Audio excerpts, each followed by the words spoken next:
इस वीडियो में हम पढ़ रहे हैं क्लास 9th के इकोनॉमिक्स के चैप्टर नंबर 4 को, जिसका नाम है फूड सिक्योरिटी इन इंडिया।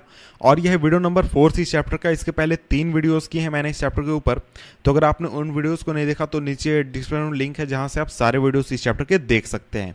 तो अब हम आगे बढ़ते हैं और पढ़ते हैं इस टॉपिक को, जिसका नाम है national food for work programme. तो देखिए, पिछले वीडियो में हमने यहाँ पर खत्म किया था और यहाँ पर हमने बात की थी फूड फॉर वर्क प्रोग्राम की, जिसको इंट्रोड्यूस किया गया था गवर्नमेंट द्वारा। तो इसी चीज़ का एक्सप्लेनेशन यहाँ पर है और आइए इस एक्सप्लेनेशन को हम देख लेते हैं। तो देखिए, प्रोग्राम का नाम है national food for work programme और इसको लॉन्च किया गया था 14 नवंबर 2004 को, और इंडिया के 150 मोस्ट बैकवर्ड डिस्ट्रिक्ट्स में इसको लॉन्च किया गया था। और इसका एक तरीके से ऑब्जेक्टिव था कि जो ग्रामीण इलाकों में जो लोग हैं उनके सप्लीमेंट्री वेज को बढ़ाया जाए। और ये प्रोग्राम जितने भी ग्रामीण गरीब थे यानी रूरल पुअर थे उनके लिए खुला था, जिनको कि एम्प्लॉयमेंट की ज़रूरत है और जो मैनुअल अनस्किल्ड काम करने के लिए तैयार हैं। तो इसको इम्प्लीमेंट किया गया था 100% सेंट्रली स्पॉन्सर्ड स्कीम के रूप में, और जो फूड ग्रेन्स थे उनको स्टेट्स को फ्री ऑफ कॉस्ट दिया जाता था। इसका क्या मतलब हुआ? इसका ये मतलब हुआ कि ये जो प्रोग्राम है national food for work programme, इसमें जितना भी पैसा लगेगा, जितने भी खर्च होंगे, उसको सेंट्रल गवर्नमेंट करेगी। इसमें स्टेट गवर्नमेंट को पैसे खर्च नहीं करने हैं और स्टेट गवर्नमेंट को सारे रिसोर्सेज जो है वो सेंट्रल गवर्नमेंट प्रोवाइड करेगी।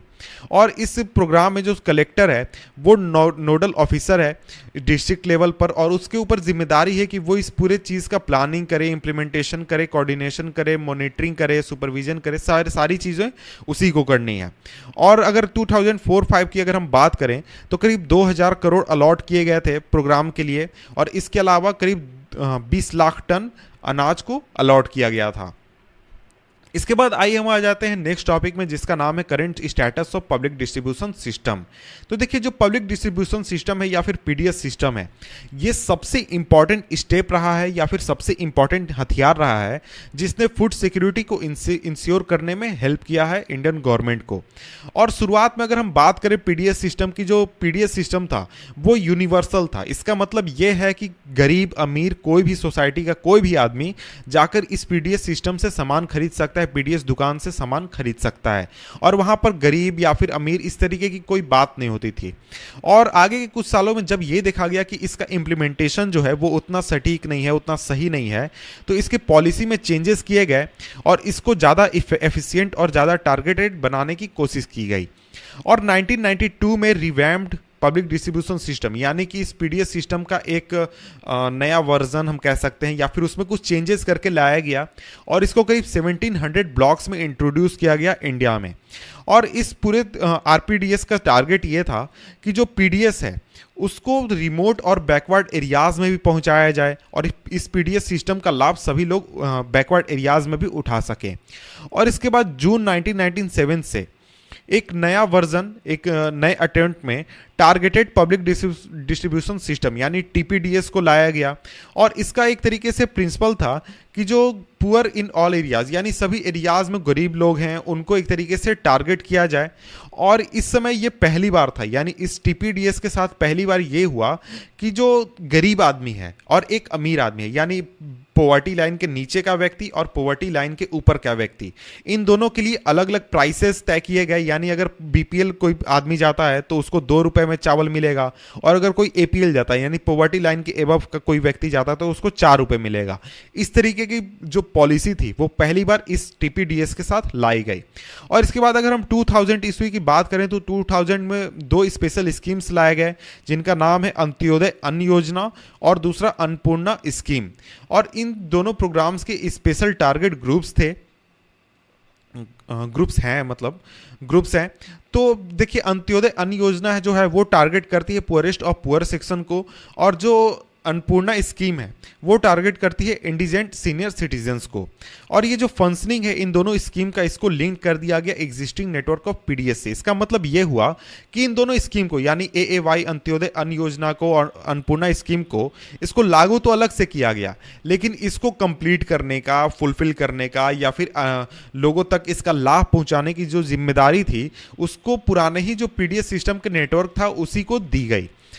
तो देखिए, पीडीएस सिस्टम के कुछ इंपॉर्टेंट फीचर्स टेबल 4.3 में दिए गए हैं, मैं आपको दिखा देता हूं। अगर आप चाहें तो इसको अपने किताब से पढ़ सकते हैं, यहां पर ये टेबल है। तो देखिए अगर हम पीडीएस सिस्टम की बात करें तो पीडीएस सिस्टम जो है वो सबसे इफेक्टिव इंस्ट्रूमेंट के तौर पर प्रूफ हुआ है गवर्नमेंट की पॉलिसीज में, जिसने प्राइसेस को एक तरीके से स्टेबलाइज करने का काम किया और इसके साथ ही जो कंज्यूमर्स हैं यानी गरीब आदमी है, कोई कमज़ोर तबका का व्यक्ति है, उस तक अफोर्डेबल प्राइसेस में चीज़ों को पहुंचाने में भी हेल्प किया है। और ये एक तरीके से काफ़ी इंस्ट्रूमेंटल रहा है, काफ़ी हथियार के रूप में इसने काम किया, काफ़ी एक तरीके से इंपॉर्टेंट इसने रोल अदा किया है फैमीन या फिर सूखा या फिर भुखमरी जैसी स्थिति को रोकने में। वाइड स्प्रेड यानी बहुत बड़े स्तर पर ऐसी कोई स्थिति हमें देखने को नहीं मिली है और उसका एक रीज़न है पीडीएस सिस्टम। और ये आखिर ये चीज़ हो कैसे पाया? ये चीज़ इसलिए हो पाया क्योंकि देखिए हम पीडीएस सिस्टम में देखते हैं कि जो फूड ग्रेन्स का सरप्लस रीजन है, जहां पर ज़्यादा फूड ग्रेन्स हुआ है वहां से सरकार जो है एफसीआई के जरिए चीज़ों को खरीद लेती है, ग्रेन्स को खरीद लेती है और वैसे एरियाज में पहुंचा देती है जहां पर इन चीज़ों का डेफिसिट है।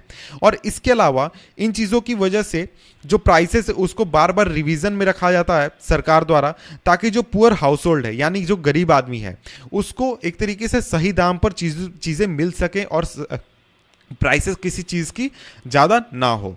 और देखिए एक चीज़ यहाँ पर और ध्यान देनी चाहिए कि देखिए जो ये पूरा सिस्टम है जिसमें कि आपका मिनिमम सपोर्ट प्राइस आ जाता है या फिर प्रोक्योरमेंट आ जाता है, यानी जो सरकार लोग किसानों से अनाज खरीदती है, इसकी वजह से जो फूड ग्रेन्स प्रोडक्शन जो है वो भी बढ़ा है और इसके साथ साथ जो किसान है उनको एक तरीके से इनकम सिक्योरिटी भी मिली है। इनकम सिक्योरिटी कहने का मतलब ये है कि देखिए किसान अगर मान लीजिए अगर ये मिनिमम सपोर्ट प्राइस या फिर सरकार अनाज नहीं खरीदती किसानों से, तो किसान को ये पता नहीं था कि अगर वो अनाज उगाएगा, चावल उगाएगा, तो उसका चावल 2 रुपये बिकेगा, 4 रुपये बिकेगा या फिर 10 रुपये बिकेगा, उसे ये पता नहीं था।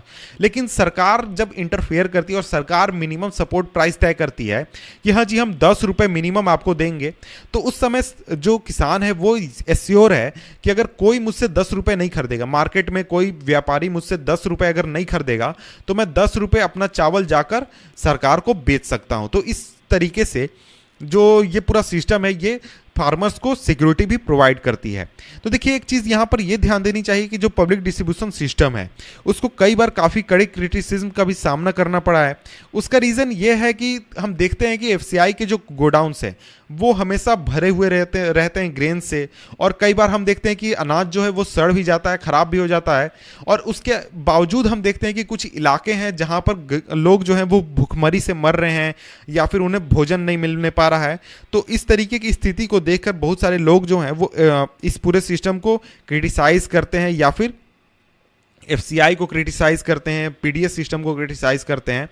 तो देखिए यहाँ पर ग्राफ 4.2 है वो फूड ग्रेन्स के डाटा को दिखा रहा है। तो यहाँ पर ये ग्राफ है, इसको आप चाहें तो देख सकते हैं। इसके बाद आइए अब हम नेक्स्ट स्कीम को देख लेते हैं। इस स्कीम का नाम है अंत्योदय अन्न योजना, AAY।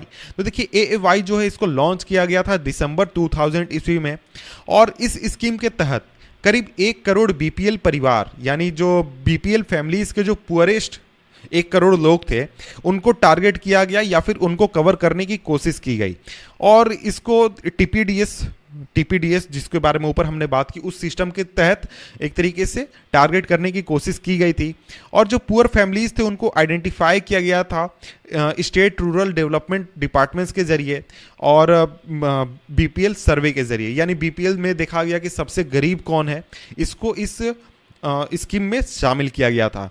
करीब 25 kilograms of food grains available किया जाता था हर एक फैमिली को, काफ़ी बहुत सस्ते दामों पर, करीब 2 रुपये पर केजी वीट के लिए और 3 रुपये पर केजी राइस के लिए।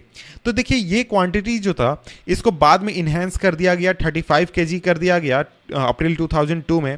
और इसके बाद इस स्कीम को काफ़ी एक्सटेंड भी किया गया है और इसमें करीब 50 लाख करीब 1 करोड़ लोगों को बाद में भी फिर से जोड़ा गया जून 2003 में, और अगस्त 2004 में 50 लाख एक बार और एक बार 50 लाख। इस तरीके से करीब 2 करोड़ फैमिलीज जो हैं उनको अंत्योदय अन्न योजना के तहत टारगेट किया गया है और उन तक इन चीज़ों का इस पूरे योजना का लाभ पहुंचाया जा रहा है। तो यहाँ पर आप देख सकते हैं कि डाटा यहाँ पर दिखाया गया है कि जो एफसीआई है उसके पास कितना फूड ग्रेन्स का स्टोरेज है और किस साल में। तो देखिए यहाँ पर एक चीज़ का एक्सप्लेनेशन है सब्सिडी, कि आखिर ये सब्सिडी होती क्या है। तो सब्सिडी देखिए एक तरीके का पेमेंट होता है जो कि सरकार द्वारा किया जाता है ताकि जो चीज़ों की कीमतें हैं उसको कम रखा जा सके, लेकिन क्या जो प्रोड्यूसर्स हैं यानी उसको उगाने वाले जो लोग हैं, उसकी जो खेती करते हैं, उसको उनको एक अच्छा दाम मिल सके। फॉर एग्जांपल हम देख लेते हैं कि मान लीजिए कोई किसान है, वो चावल उगाता है 12 रुपए और वो सरकार को 12 रुपए बेच देता है। सरकार इसमें सब्सिडी देगी और जाकर 2 रुपए में ये गरीब लोगों को सरकार जो है वो अनाज प्रोवाइड करेगी। तो ये देखिए, ये सिस्टम है सब्सिडी का। इसमें किसान को भी फायदा नहीं हुआ जो कि इस अनाज को उगा रहा है, और वो उस गरीब आदमी को भी नुकसान नहीं हुआ। सॉरी, मैंने फायदा बोल दिया, नुकसान। किसान को भी नुकसान नहीं हुआ, और जो गरीब आदमी है, जो पैसे जिसके पास नहीं है, उसको भी नुकसान नहीं हुआ, वो भी सस्ते दामों पर इन अनाज को खरीद सकता है। तो इस तरीके से ये सब्सिडी काम करती है। तो देखिए, इसके बाद यहाँ से हम नेक्स्ट वीडियो में पढ़ेंगे इस टॉपिक, इस पॉइंट से, तो जिसका लिंक मैंने नीचे डिस्क्रिप्शन में दे दिया है। तो मिलते हैं आपसे हम नेक्स्ट वीडियो में, तब तक के लिए गुड बाय।